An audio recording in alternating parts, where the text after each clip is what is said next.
Los niños pueden subir a su tiempo de escuela sabatina.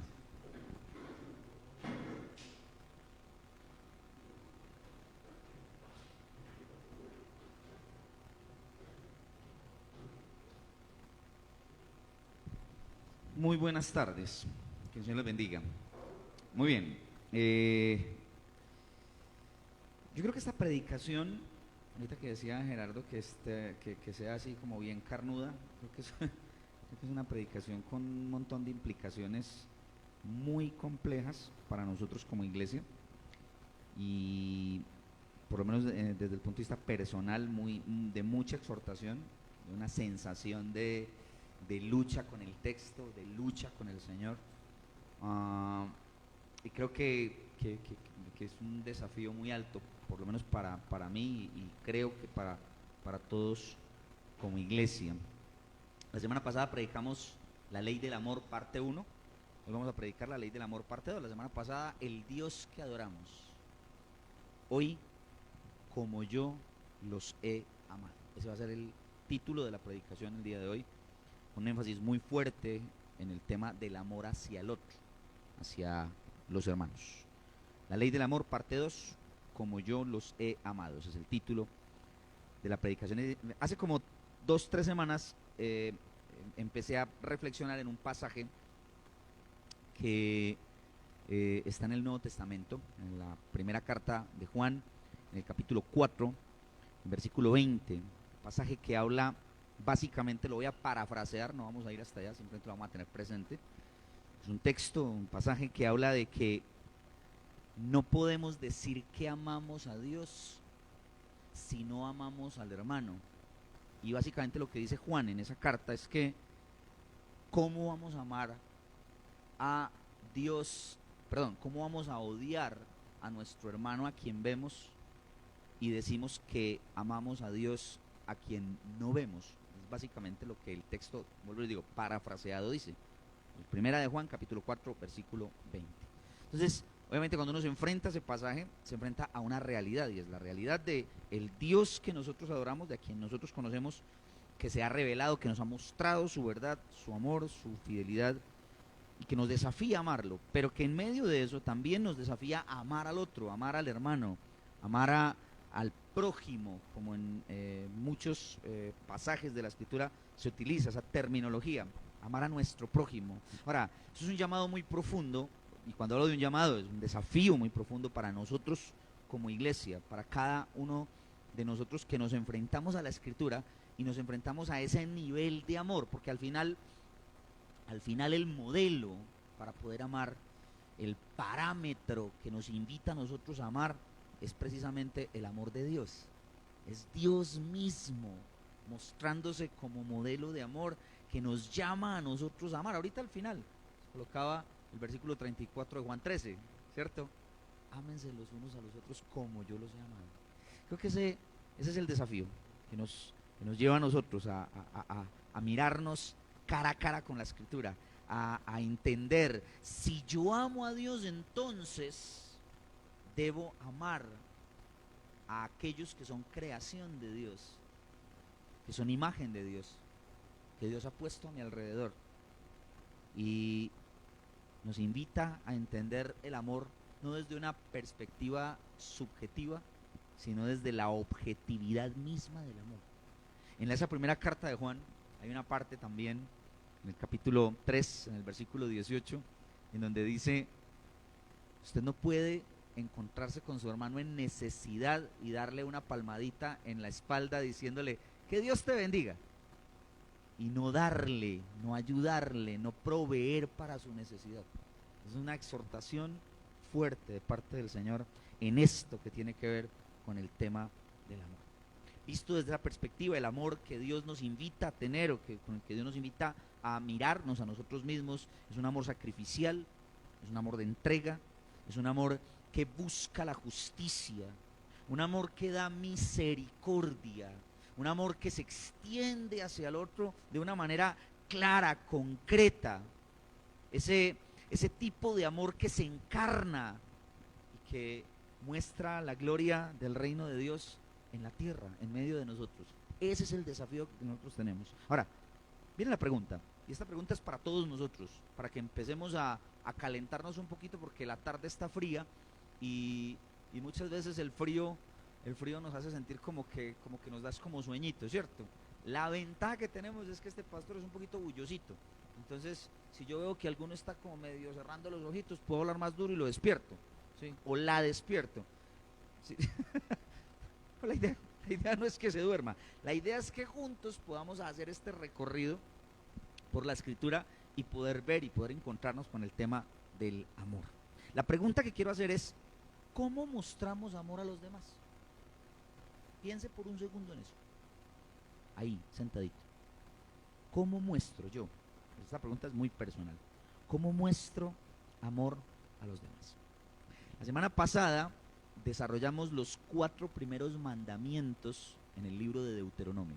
Es el texto base que nosotros tenemos para la exposición de la palabra. Hoy vamos a observar los 6 mandamientos siguientes. Los 6 mandamientos que están ya relacionados, no con el amor hacia Dios, no en esa relación vertical, sino en esa relación horizontal. Los 6 mandamientos que a la vez se convierten en una guía básica con acciones concretas que Dios le da a su pueblo, que Dios le entrega a su pueblo para que construyan ese tipo de comunidad que refleje su carácter, que refleje su amor. Somos la familia de Dios. Y me encantó mucho que Gerardo haya hecho tanto énfasis en el énfasis del año, en el lema del año, porque nos invita a mirarnos en torno a eso. Somos la familia de Dios, encarnamos su amor.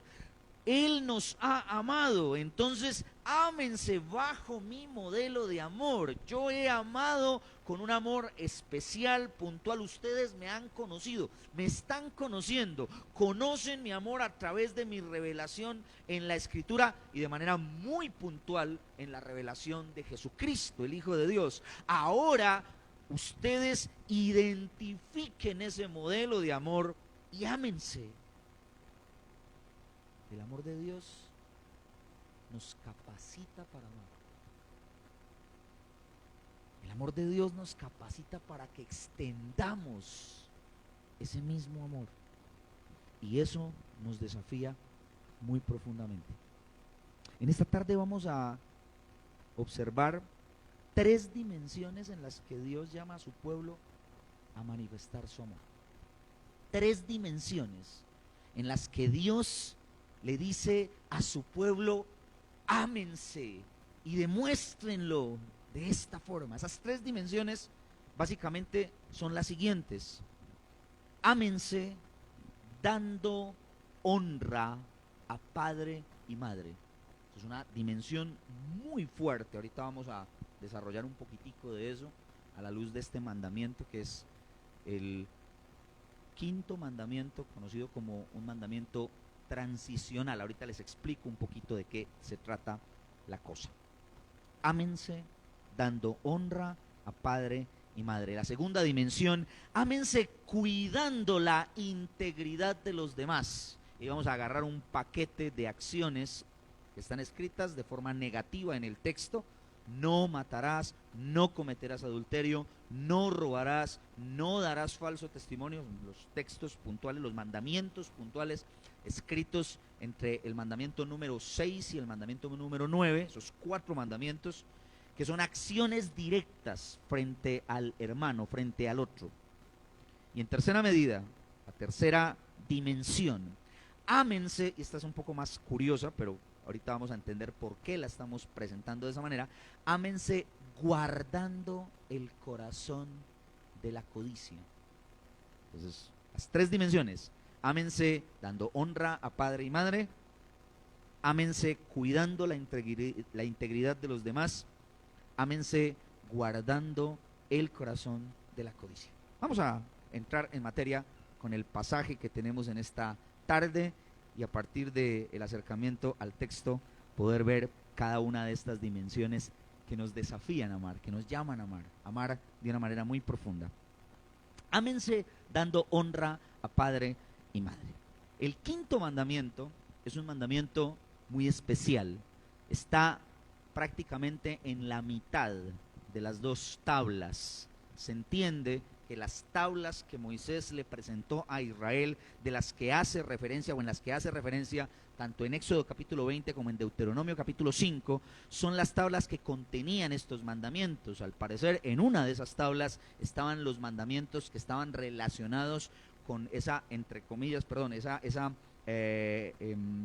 valga la redundancia, esa relación con Dios, y en la segunda tabla la relación con el otro.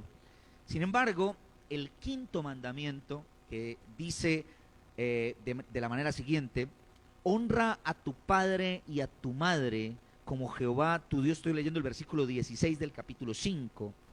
Como Jehová tu Dios te ha mandado, para que sean prolongados tus días y para que te vaya bien sobre la tierra que Jehová tu Dios te da. Este mandamiento es un mandamiento bisagra, es un mandamiento que en alguna medida intenta unir esas dos tablas, intenta ser una transición, o hacer una transición más bien, entre la relación del pueblo con su Dios y la relación del pueblo con el otro, del pueblo entre ellos mismos, esa relación comunitaria. El punto de referencia que hace observar este mandamiento como un mandamiento de transición, como un mandamiento que conecta las dos direcciones, es precisamente el papel progenitor de los papás. Los padres son dadores de vida, así como Dios es dador de vida. Guardando las diferencias, lo que trata de presentar este mandamiento es una conexión directa de la honra que se merecen aquellos que proveen vida. Ahora, aquí hay un énfasis muy fuerte, y es que si un hijo no honra a aquellos que le han dado vida, ¿a quién va a honrar? ¿A quién va a respetar? Es una pregunta clave en el entendimiento de este mandamiento, de esta dimensión. Si un hijo no tiene la capacidad de reconocer a aquellos que han dado todo por él, ¿con qué capacidad va a responder en respeto y autoridad y honra y amor a aquellos que lo rodean, a aquellos que son sus iguales? Hace como año y medio tuve la oportunidad de exponer de una manera muy amplia este mandamiento. El mandamiento en sí mismo, es decir, no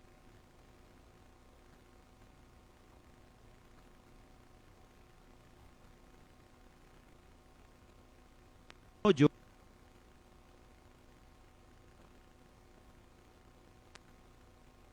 lo que la palabra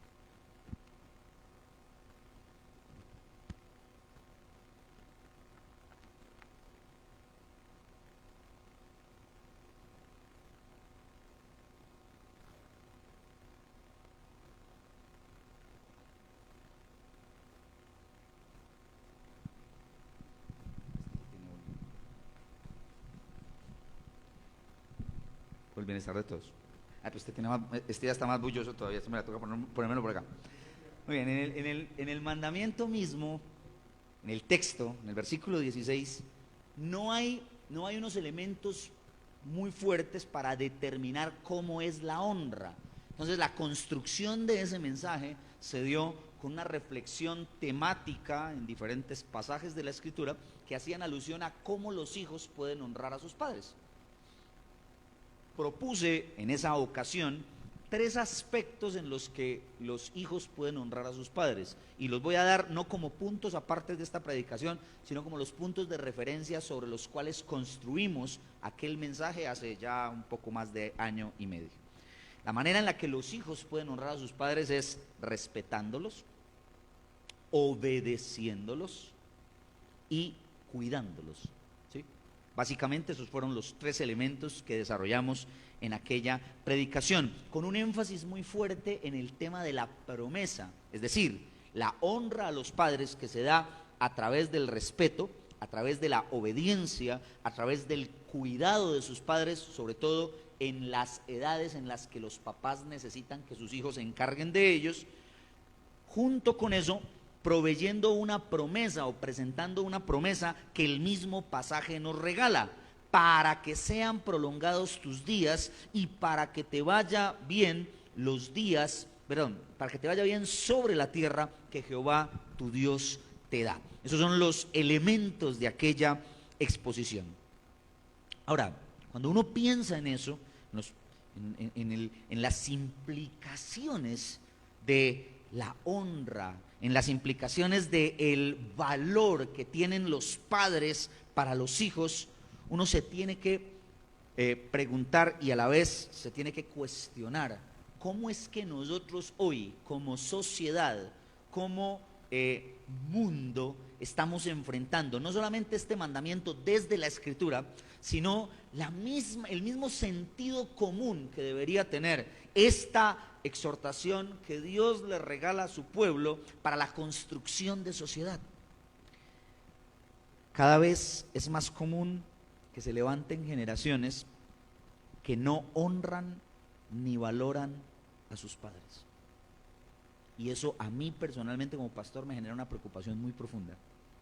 Cada vez se levantan generaciones que son más altaneros con sus papás, que reconocen menos su autoridad, que en algún sentido le dan la espalda a sus papás.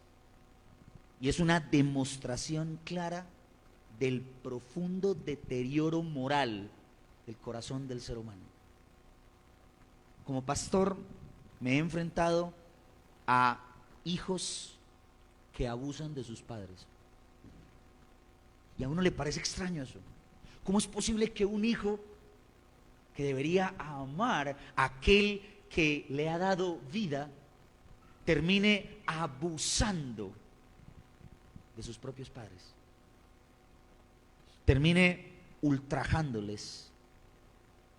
He sido testigo como pastor en acompañamientos, en acompañamiento pastoral, en compañía de diferentes situaciones de hermanos de iglesia, y no estoy hablando específicamente de acá, ustedes saben que yo soy reciente en la comunidad del encuentro, pero he sido testigo de hijos que olvidan a sus padres,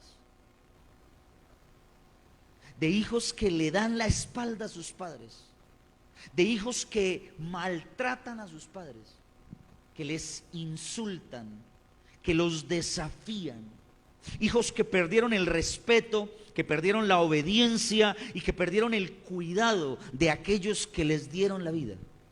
Hijos que demuestran en su diario vivir una ausencia profunda del conocimiento de la palabra del Señor y del desafío que debería imprimir para ellos lo que Dios ha mandado. Ya no hay honra para aquellos que se desgastaron en la vida para dar techo, comida, abrigo, sustento. Ahora, también tenemos que ser justos. Sé que los modelos paternos y maternos muchas veces no son precisamente los más loables.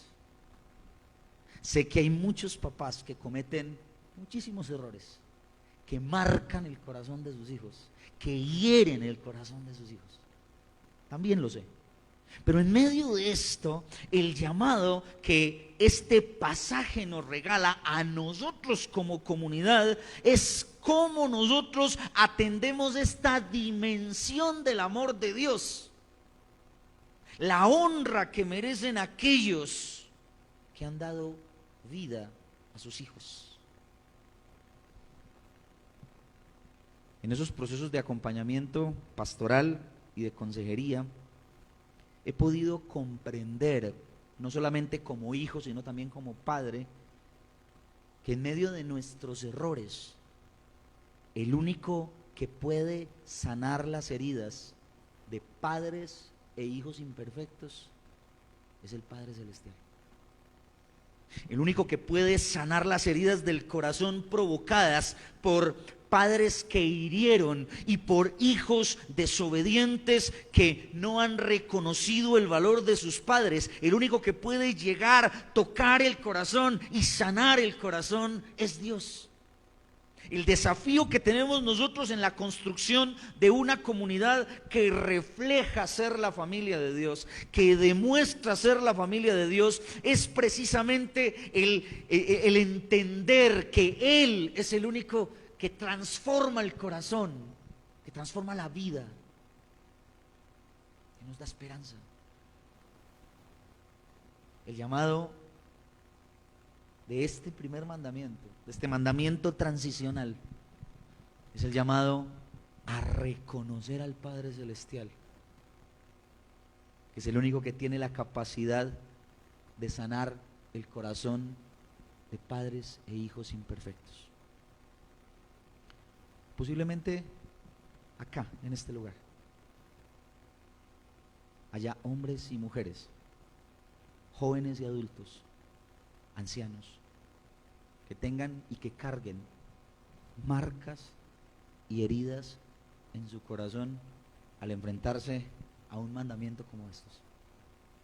Porque puede ser un hijo que ha sido golpeado, maltratado por sus papás y que sienta una lucha profunda para decir: ¿cómo honro yo? Como Dios me llama a honrarlos. O es posible que usted sea un papá o una mamá que hoy tenga que mirar a sus hijos con dolor, viendo cómo ellos no le honran. Este es un mandamiento muy fuerte, es una dimensión muy profunda para el corazón y la vida de la iglesia. Ámense, dando honra a padre y madre. La segunda dimensión que el texto menciona es: ámense cuidando la integridad de los demás. Los versículos 17 al 20 nos regalan 4 mandamientos, o nos permiten observar 4 mandamientos que son acciones que en el texto se presentan de manera negativa, pero que evidencian el accionar, el actuar del pueblo de Dios, o lo que más bien no debería hacer el pueblo de Dios. No matarás, versículo 17, no cometerás adulterio, no hurtarás, no dirás falso testimonio contra. Cada uno de estos mandamientos señala a la misma dimensión. Estamos llamados, lo que Dios le está diciendo a su pueblo en este paquete de acciones, estamos llamados a no actuar dañando al otro, a no dañar la integridad del otro. El asesinato, el adulterio, el hurto y el falso testimonio son acciones directas en contra del otro, que es imagen de Dios. Y Dios le está diciendo a su pueblo: no lo hagas, no actúes de esta manera contra tu hermano. Cuando uno lee la traducción que tenemos generalmente en la Biblia que nosotros utilizamos, la versión que nosotros utilizamos, que es la versión Reina Valera del 60, ese versículo 17 es un tanto ambiguo. Y usted dirá, pero es claro cuando dice no matar o no matarás. Sin embargo, la esencia de ese mandamiento no está relacionada simplemente con el hecho de no quitarle la vida a otra persona, sobre todo en un contexto en el que Dios había llamado a su pueblo a que se levantara para tomar una tierra en posesión. Israel iba a ser el instrumento de justicia que llevaría a cabo el juicio contra los cananeos. ¿Cómo comprender, cómo entender en el orden, en el marco militar, este mandamiento de no matar? O en el marco de la justicia, cuando alguien violaba uno de estos mandamientos, debía ser ajusticiado de acuerdo a la misma ley de Moisés. Así que este no matarás es una lectura sumamente plana del mandamiento. En realidad, el mandamiento debería leerse: no cometerás adulterio. Es decir, matar de manera predeterminada. Lo que trata de exaltar el mandamiento sexto, que aparece en nuestras Biblias, es básicamente el valor de la vida. Aquel que ha dado la vida, el Dios que ha dado la vida, le pide a su pueblo que guarde, que preserve, que cuide la vida, porque tiene un valor inherente. Él ha dado su espíritu, Él ha puesto su espíritu en la vida, en el corazón del ser humano. Así que cualquier intento de quitar la vida, de cometer homicidio, de matar de manera predeterminada, está incluido dentro del marco de este mandamiento. La realidad es que nosotros como sociedad, con el paso del tiempo, hemos ido perdiendo la sensibilidad frente al impacto que trae la muerte en medio de nosotros. No solamente somos una sociedad que se ha acostumbrado a políticas que proveen muerte en diferentes aspectos, políticas guerreristas, políticas de consumo y demás, sino que nosotros mismos como sociedad hemos sido indiferentes ante el dolor y todo lo que tiene que ver con aquello que quita la vida. Somos una de las sociedades que más, y esto que tengo que decir lo voy a decir con dolor y temblor, pero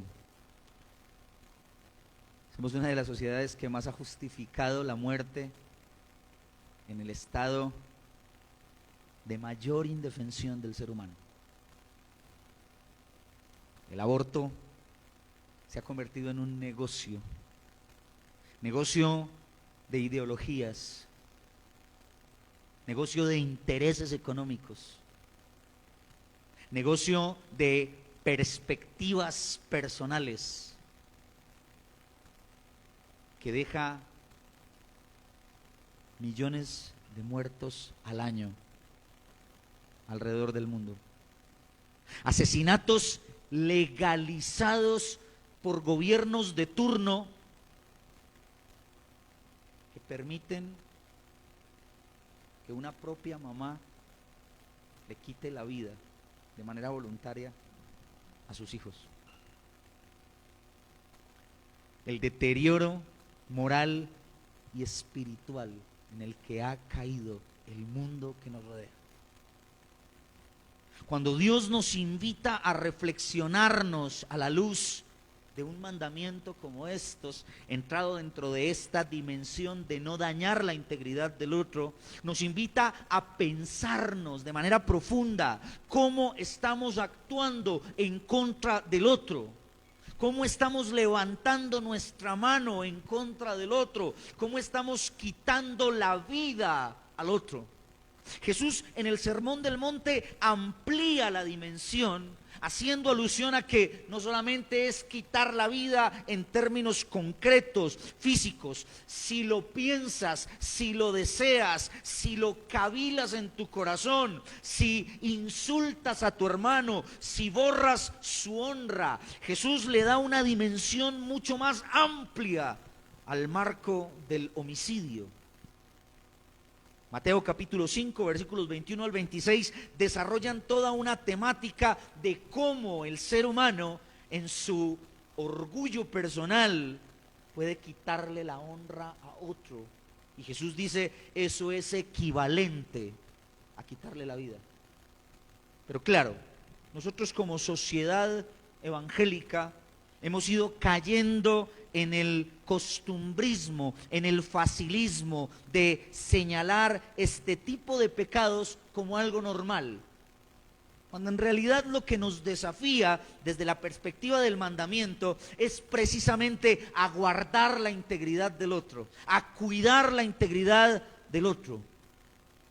El adulterio, abuso contra el hermano. El mandamiento nace originalmente, el no cometerás adulterio, porque lo que alude, o más bien a lo que alude, es a que un hombre israelita, estamos hablando de la esencia del mandamiento, a que un hombre israelita no fije sus ojos y no se acerque a la mujer que le pertenece a su hermano. En realidad, la base puntual de este pasaje, de este mandamiento, es no abusar contra el otro, es no utilizar la argucia personal para quitar la mujer que le pertenece al hermano. La pregunta que uno se tiene que hacer es, ¿cómo puede ser eso? Como nosotros en el marco del mundo en el que vivimos tenemos la capacidad de acercarnos y de aprovecharnos de el hermano, de su aprecio, de su confianza, para violar esa relación personal, interpersonal, y quitarle al ser más preciado. El adulterio es un abuso directo contra la honra, la confianza y el valor del otro. El adulterio deteriora la relación directa de hermandad, mata las relaciones profundas entre hombres y mujeres. Jesús también en el Sermón del Monte amplió el aspecto de esta dimensión, diciendo que no solamente se trata de adulterar de manera concreta y física, cuando se desea en el corazón, cuando se anhela en el corazón, cuando hay un deseo profundo por la mujer del prójimo, también se comete adulterio. Más adelante, en la dimensión número 3, ampliaremos un poquito esa perspectiva que se desarrolla en el Sermón del Monte, en el capítulo 5, versículos 27 al 30. No robarás. Es el mandamiento que invita a reconocer que hay cosas que no nos pertenecen y que por lo tanto no podemos tener un abuso de confianza y tomarlas para nosotros. Sin embargo, nosotros también hemos caído en la trampa del legalismo, de la actuación o de la actitud más bien puntual frente al mandamiento. Porque muchas veces nosotros decimos, pero yo no he robado. Necesitaremos analizar nuestro corazón para saber qué tanto eso es verdad. Porque si nosotros como empleados malgastamos nuestro tiempo, estamos robando a nuestros patronos. Si nosotros como ciudadanos no cumplimos con nuestras obligaciones fiscales, estamos robando. Si nosotros estamos manipulando cierta información que nos beneficie económicamente, estamos robando. La corrupción, el fraude es robo directo contra el otro. Así que necesitaríamos pensar de manera muy profunda cuáles son nuestras actitudes frente a eso, cómo lo estamos viviendo y haciendo.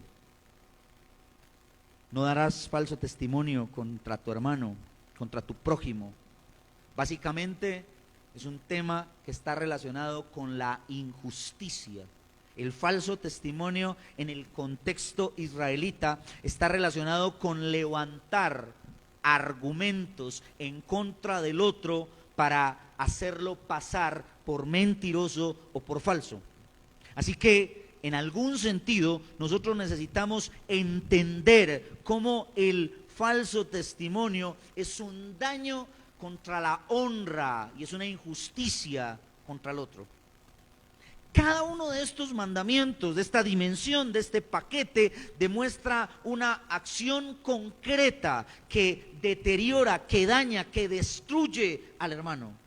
Así que nosotros necesitamos entenderlos no solamente en el contexto israelita, sino cómo los traemos a nuestra realidad, a nuestro diario vivir. Porque el texto no habla de la indiferencia contra el necesitado. El texto no habla de la humillación que uno puede provocarle a otro que es igual que yo, que también es imagen de Dios. El texto no habla del abuso,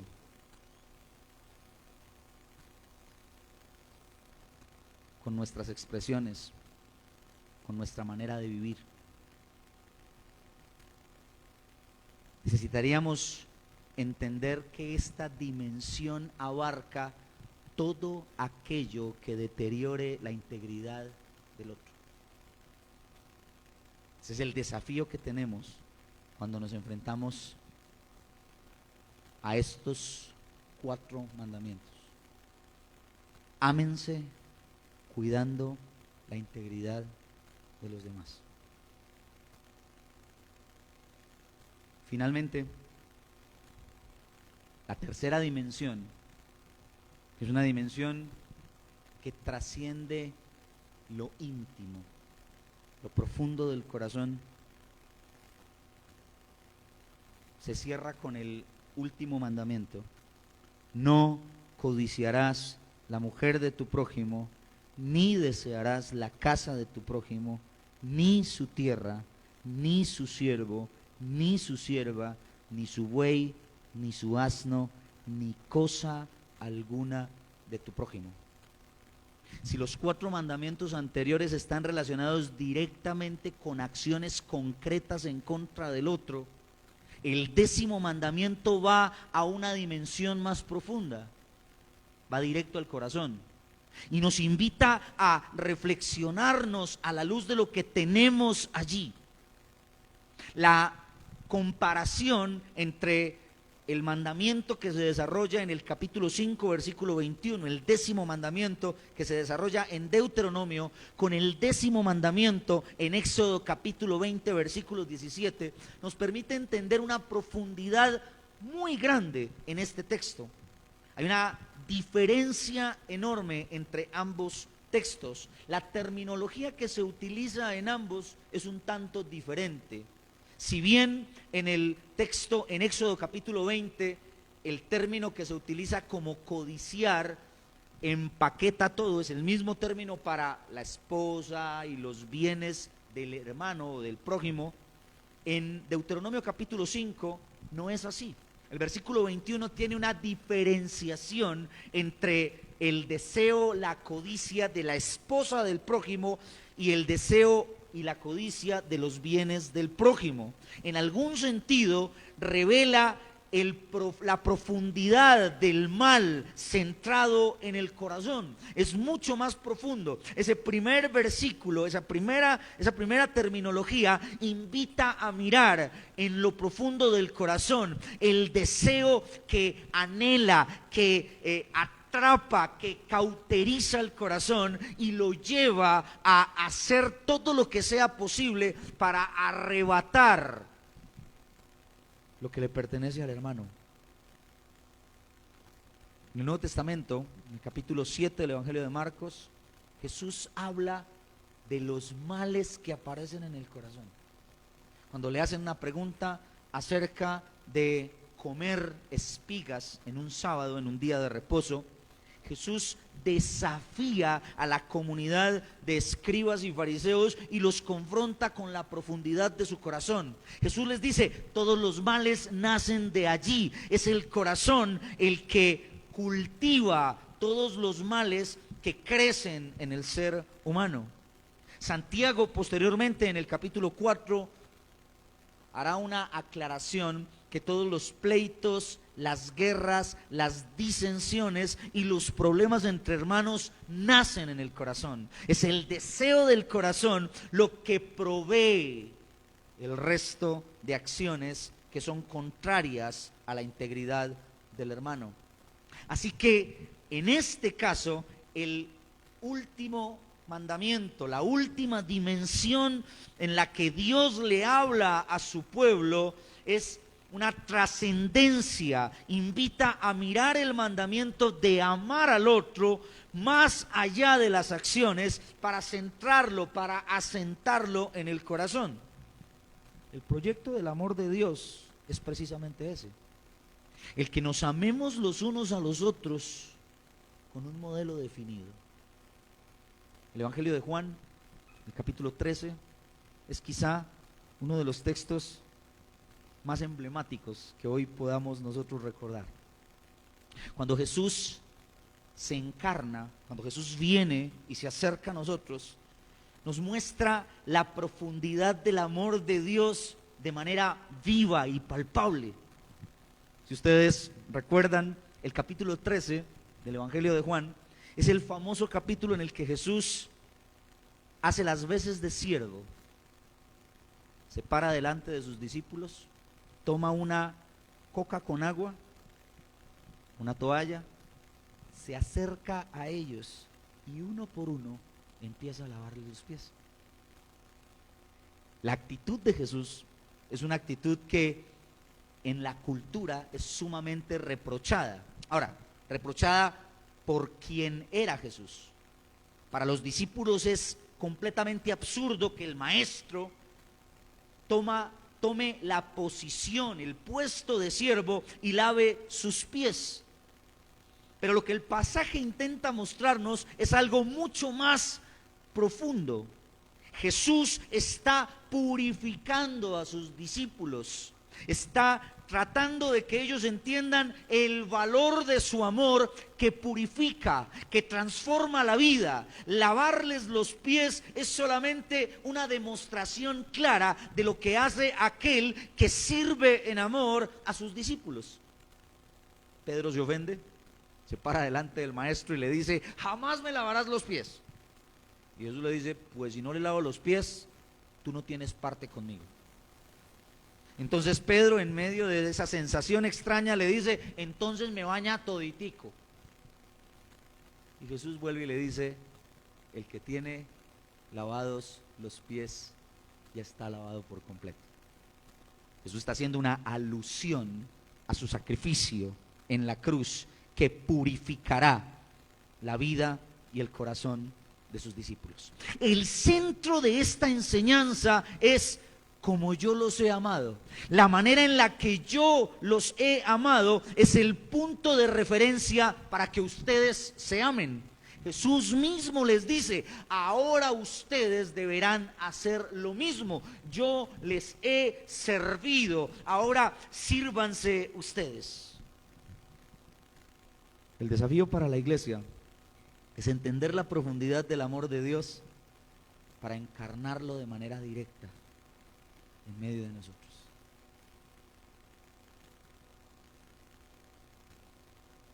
Durante años he servido en la iglesia y he sido testigo del amor tan profundo de muchas personas. He visto hombres y mujeres servirme y amarme y amarse de una manera muy profunda. Pero también he sido testigo de que muchas veces el amor de la iglesia, el amor de los discípulos, es un amor muy superficial. Es un amor que no se preocupa por el otro. Es un amor que no trasciende a las necesidades evidentes y profundas del otro. La pregunta que nosotros nos tenemos que hacer hoy frente a este pasaje es: ¿cómo amamos? ¿Cómo estamos mostrando el amor? ¿Cómo estás mostrando el amor? ¿Cómo el modelo que hemos recibido se ha vuelto parte esencial de nuestra manera de vivir? ¿Cómo el ser la familia de Dios nos ha llevado a desgastarnos por el otro, a sacrificarnos por el otro, a amarlo de manera profunda, de una entrega profunda, de una rendición del corazón?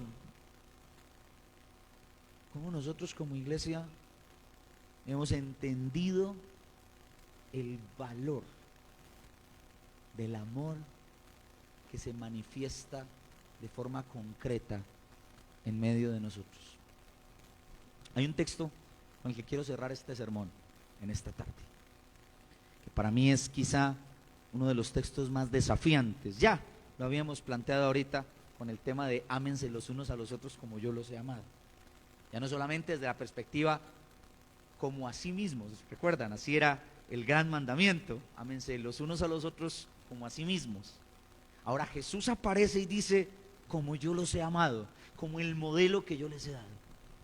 Pero cuando uno se enfrenta a la Escritura, se da cuenta que el modelo es lo suficientemente alto.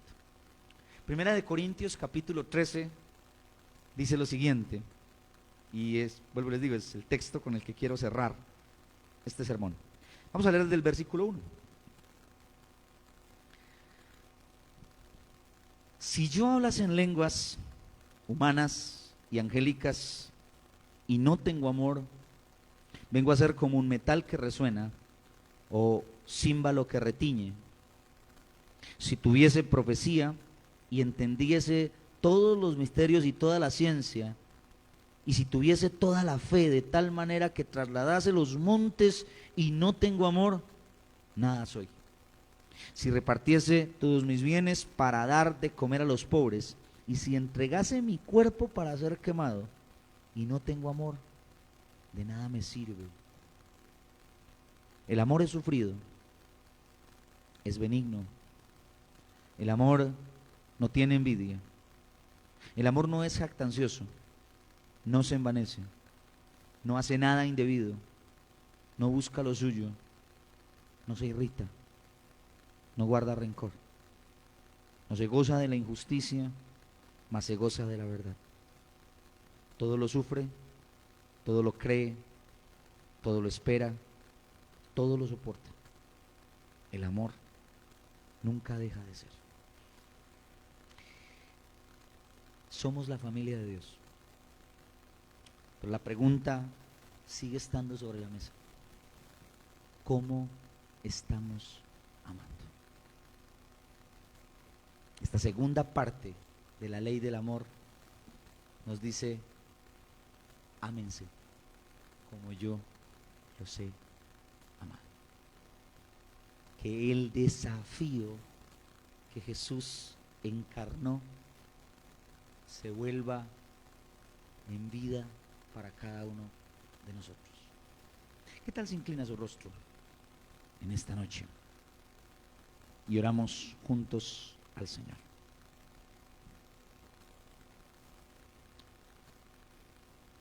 Señor,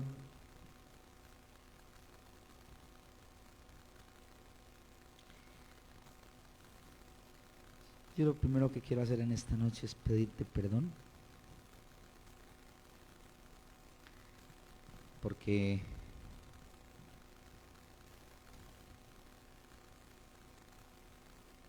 cuando me enfrento a tu palabra,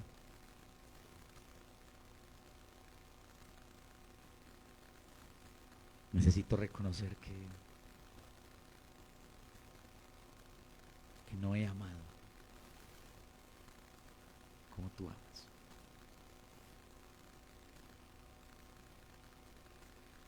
Necesito reconocer, Señor, que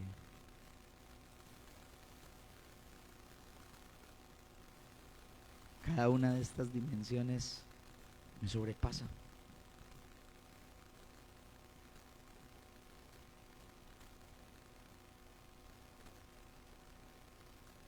Necesito reconocer que no ha sido como tú me enseñaste.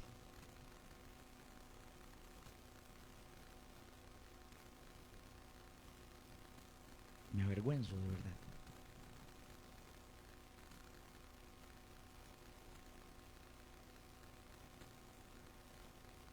Yo quiero rogarte en esta noche, Señor, que nos lleves a encontrarnos contigo, Señor.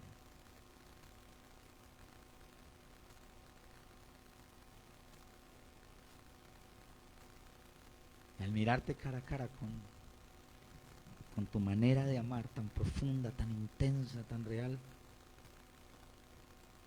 nosotros podamos podamos abrazar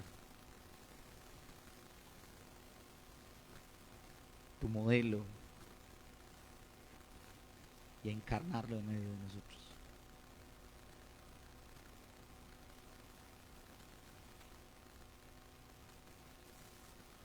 Tú conoces nuestro corazón,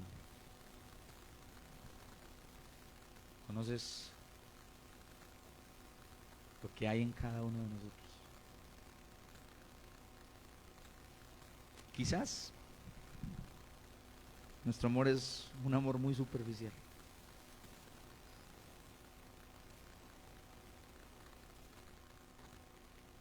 Quizás nuestro amor es un amor de abrazos, de palabras.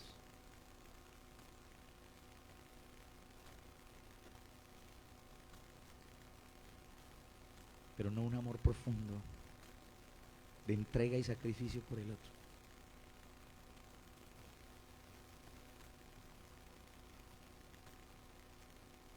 Cuando miramos cada dimensión, tendremos que reconocer que nos falta mucho en el camino, Señor. Que no hemos amado dando honra a nuestros padres. Que no hemos amado cuidando la integridad de los demás.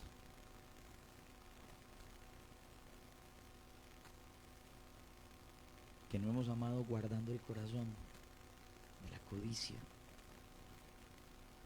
de los malos deseos.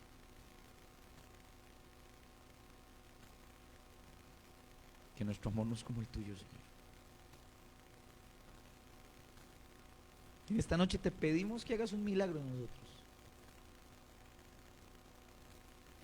Te pedimos que tomes nuestro corazón y nos lleves a amar de esa manera profunda como tú lo haces, a entregarnos de esa manera profunda como tú lo hiciste, Señor, a dar de nuestra vida al otro con una entrega real, genuina, respetando al otro, cuidando al otro.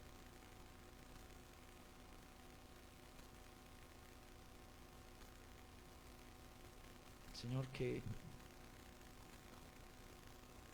podamos encarnar la profundidad de tu palabra, Señor.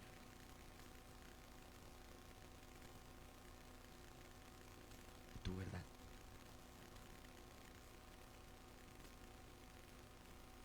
Permítenos amar como tú nos has amado, Señor. Permítanos entender la profundidad de eso.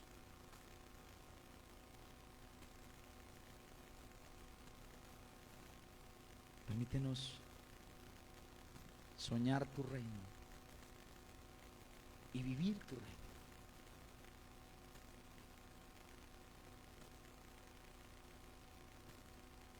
Permítenos amar con esa intensidad. Nuestra oración en esta noche es para que tomes los corazones dolidos de la comunidad y nos lleves a fijar nuestra mirada en ti, Señor. Nuestra única esperanza real y viva eres tú.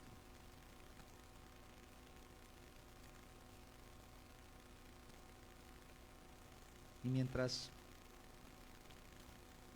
anhelamos eso, Señor, elevamos nuestra adoración a tu nombre, recordando las palabras de 1 Corintios capítulo 13.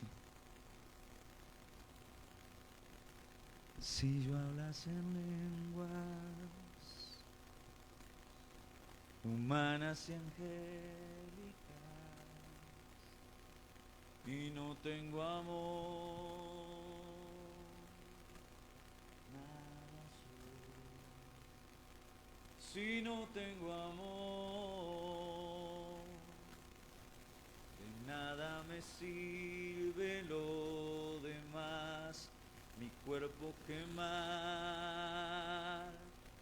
y dar de comer a los demás, porque el amor es sufrido y es benigno, no tiene envidia, no es jactancioso ni se envanece.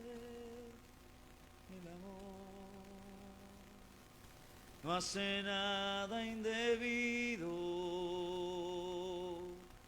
no busca lo suyo, no se irrita. El amor no guarda rencor, no se goza de lo injusto, mas se goza de toda la verdad. Todo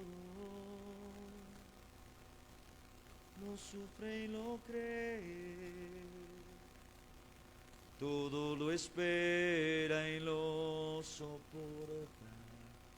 El amor nunca deja de ser.